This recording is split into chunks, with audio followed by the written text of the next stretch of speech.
papá mirando noticias está, mis hermanos discutiendo tonterías que no importarán, y yo sin saber en ese instante que la vida enseñándome está.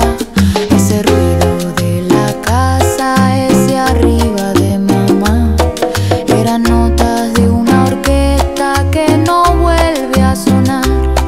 Las mochilas en el suelo, los besos sin pensar, eran trozos de mi historia que el tiempo se robará.